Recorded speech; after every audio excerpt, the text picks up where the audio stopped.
Hey guys, Octane Restorations here, and we got a new project for you today. So we finished up with the Pull-In Pro lawnmower. So now we have this 1996 GL1500 Goldwing. It is a special edition, so it means it has like reversed and a few extra options. So pretty much, the owner brought it to me and said, hey, it's been sitting for a few years, it doesn't run, just needs a full tune-up. So that's what we're gonna do. Got a pretty good list of stuff to do. We're going to clean the air filter. It's got a K&N air filter, so it'll be easy to clean. Real. Clean the carbs, replace some fuel lines as needed, replace the fuel pump, spark plugs, you know, just a battery, a few other things like that. So just gonna kind of give it a full tune-up. We're also going to detail it after, so stay tuned for that. We're not going to do any paint correction or anything, but we are going to put a sealant coat on it. But this is just kind of a walk around how it is, how it sets before. All in all, it's a pretty good looking motorcycle for, I mean, how old it is, the miles it has. Has like 75,000 miles on it. But all in all, not a bad bike. But one thing different on this one, so these videos are going to be longer than the lawnmower restoration videos. These videos are probably going to be around 20 to 30 minutes long per video, just because of all the content we got to get in. But I'm going to try to break it up, like today we're carb removal, and then the next video is going to be the rebuild of the carburetor and maybe putting it back on depending on how long it is. So we're going to try to space them out. But this is this 1996 GL1500 Goldwing Special Edition. And so let's go ahead and let's get after it. So the bolts holding the seat on, it's normally not like a 12mm socket like this is. Normally it's like a 7mm Allen. And I don't know if it's a 7mm, it might be more like a 5 or a 6, but normally they're Allen heads. But the bolts for the seat were lost, and so I had to replace them. And the only bolts that they had were like, you know, 12mm from the, I think I got them at AutoZone. So if you do ever lose one of these bolts, you can get ones with the right thread pitch and everything at AutoZone. But that's why they're not the normal Allen. Normally yours will probably be Allen, but it's what I got. So another thing with these Goldwings, you know, just looking at them, they can be daunting. I mean, all the parts, like this one has air compressors on board, all of the electrical, you know, it's got air ride suspension that you can adjust while you're parked. It's got reverse. There's a lot of stuff on these motorcycles. And it can be daunting just looking at them. But it's crazy, the more you work on them, the more comfortable you get with them. Now, it doesn't mean it's easy. It's not easy by any means. But you do start to get used to it, and you get used to how they work and how the engineers did stuff. And I actually think these are way easier to work on than like the GL1800s. Look up how to change an air filter in a GL1800 if you think I'm lying. So got the seat off. Right now we're just going to drain the tank, check the gas, see how flammable it is. So we got it all pumped into that jug right there. So I'm just going to pull out a little bit with the syringe just to show you the color of it. Remember, gasoline's supposed to be clear. And this one is yellow to red to orange. I am just going to pour a little bit of it out on the ground right here just to test the flammability. But this old gas is not, this is not what you want. This won't promote a full combustion. You'll see whenever I squirt it on the ground and light it on fire how it doesn't have that explosive quality that normal gasoline does. It just looks like it just lights on fire.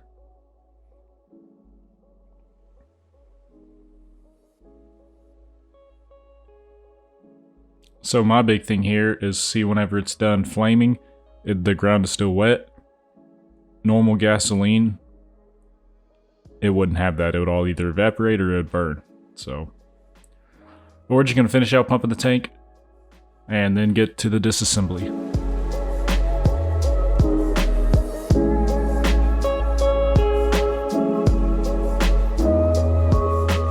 You know how I just told you that they were easy to work on? Well, the thing about these is to get one piece off, you have to take off literally every single other piece. So, I mean, you got to take off the trim there, you got to take off the reverse lever, you got to take off the other trim panels. So, it does suck, and for ordinary tasks and maintenance, it isn't fun just because the amount of stuff you got to take off. But I'm going to show you how to do that right here, and we're going to go ahead and start getting them disassembled.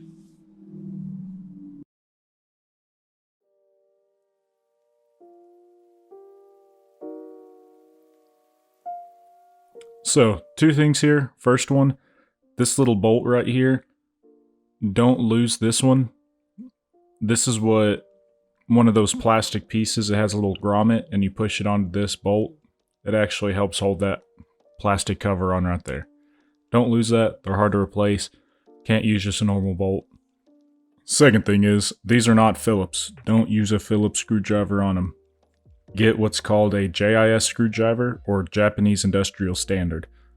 The difference between Japanese Industrial Standard and JIS is denoted by a little dot on the head of the screw. That's a set I got on Amazon for like 30 bucks for 3 of them. And this is what the JIS screws look like. You see that little dot in the bottom right hand corner? That's what denotes it as a JIS. I know if it walks like a duck, talks like a duck, it's a duck, but this is not a Phillips. Please don't use Phillips on these. It'll strip them out pretty bad. If you're having a problem with stripping these, you really need a good set of JIS screwdrivers. And if you work on a lot of motorcycles like Hondas, Yamahas, Kawasaki, Suzuki, anything like that, most of the Phillips will actually be the JIS. So if you do this pretty often, I'd recommend investing in a good set of ones like I did. I think 30 bucks on Amazon for the whole set, so not that bad. But we're just going to get the reverse handle off and take some more stuff off.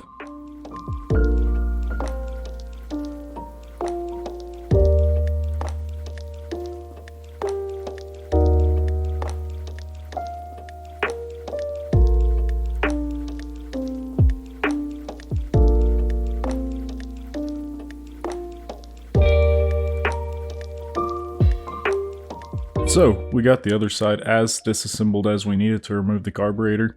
So we're going to go ahead and do this side now.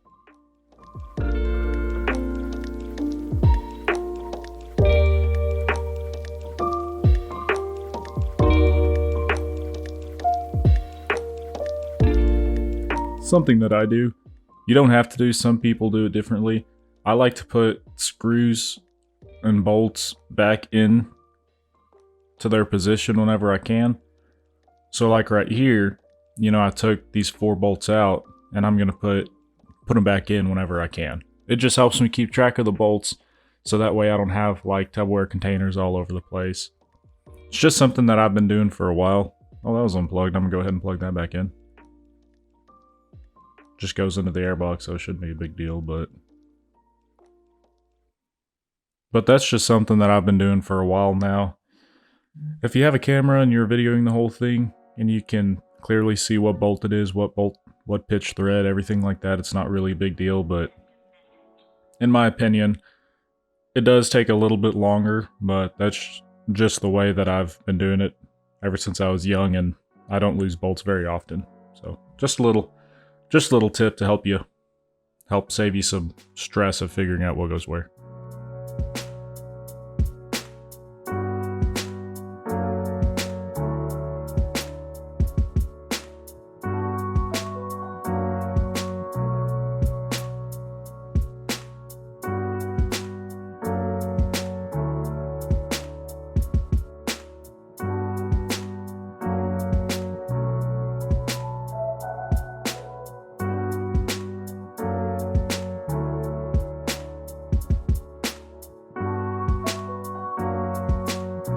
A pretty big problem with these Goldwings are tabs breaking off of like the plastic pieces.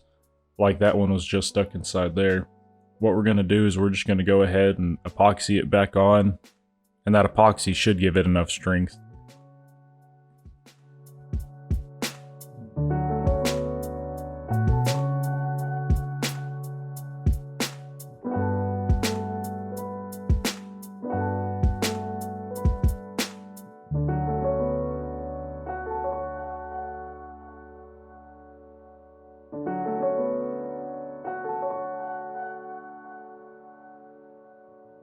One thing to remember is you have to let it fully cure before it gets back on the motorcycle.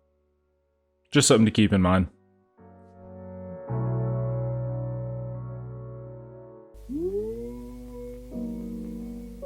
Hey, I'm just calling to say that I love you. And I care about you. And I can't wait to see you soon.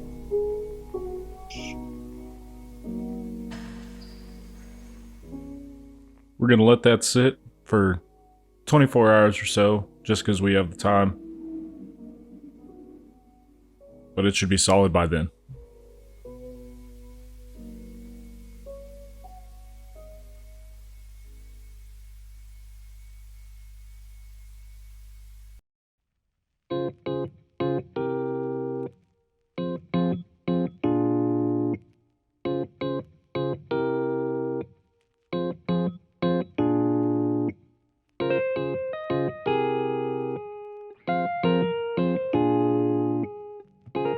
We got all of it off.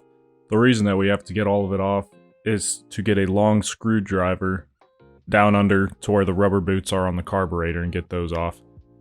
That's the main reason you got to take the sides off. It does suck, but you just got to get those screws off the carburetor boots. So now we are going to go ahead and just attack it from the top. So we're going to take off the air filter box, till we can get down to the carburetor, which it's a fairly straightforward process. Again, these are JIS screws, so I would really recommend a good set of JIS screwdrivers. It'll just really help you from stripping stuff out in the process. I would also invest in some really long needle nose pliers. Some that are straight, some that are 45 degree. Pretty much any angle, because as you can tell, there's a lot of different angles that you need to get to right here, and they'll just really help.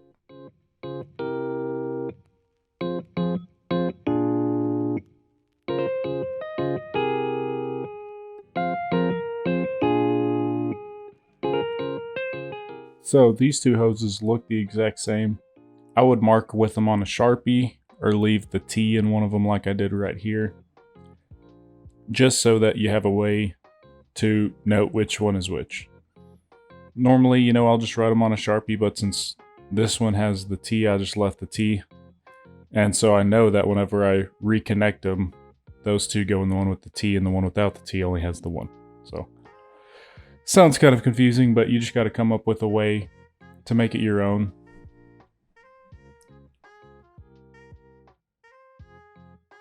Some pretty important tools that you're going to need here.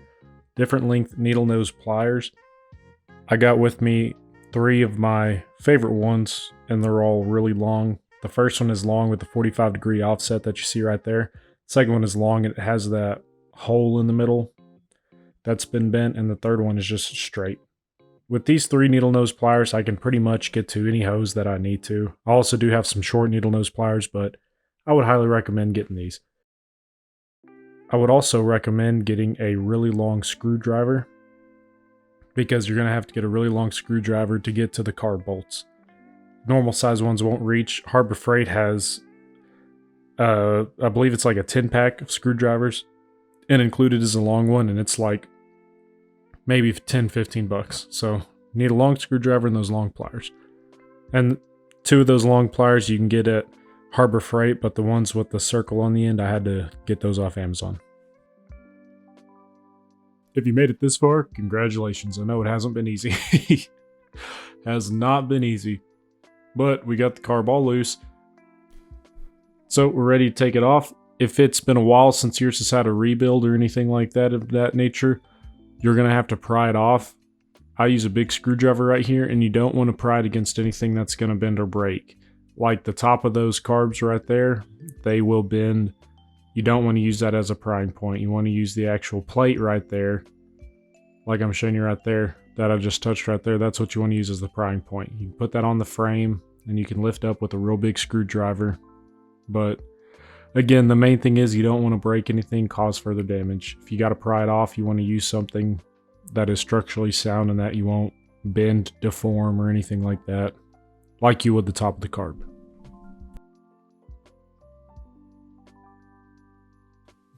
We still have a few things to disconnect, like the throttle cables. There's also the choke cable, and then there's also the cruise control cable. We've already disconnected most stuff like the fuel line, everything like that. And I talked about it earlier, but there's also those 2 lines on the back of the carburetor full of antifreeze. You know, it runs from the radiator to the bottom of the carburetor. So you do got to take those off. You can kind of see them a little better here, but I'll show you whenever I get the carb off. Like I was saying, there's also the fuel lines that we've already disconnected at the little Y there. Throttle cables. Once you get the carb off of the boots, it's easier now that you got a little play to do those throttle cables. Same thing goes for the choke and the cruise control cables. I wouldn't mess with the cruise control cable, like where it's set. It's held on by 1 screw, and I would just take that screw off. Otherwise, you'll have to readjust your cruise control. There's 1 little Phillips holding it on, 1 JIS. You can use a little mini ratchet to get it off. That's how I recommend to do that. And then choke, you know, you just pry it and get the choke lever off like you, or get the choke cable out like you normally would.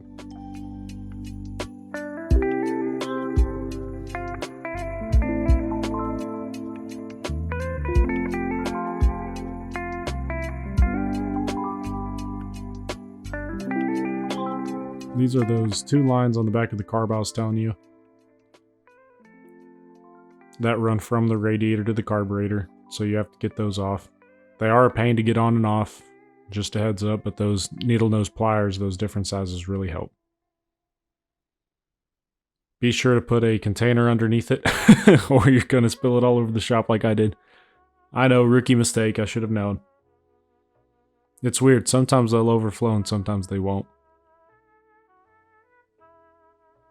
So I got this mini ratchet from Harbor Freight. This is one of the best purchases I've ever spent. I think I paid $4 for it. This thing has saved me hours and hours and hours. So the cruise control cable right here is held on by this Phillips. And this ratchet fits perfectly right here. A little stubby screwdriver is too long to fit, but you can use this ratchet.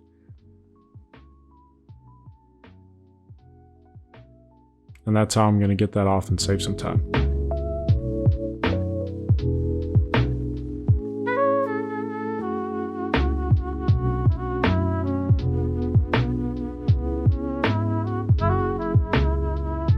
We successfully got the carb out.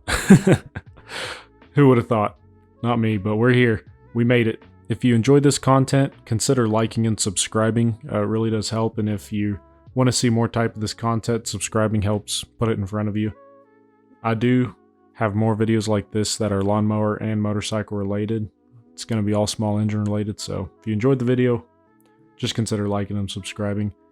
We got the carb out. Next episode's going to be the whole disassembly, cleaning, and reassembly process of the carburetor, so stay tuned for that if you want to watch that and enjoy this video. But that's all we got today. Thanks again for watching. This is Octane Restorations. You have a good one.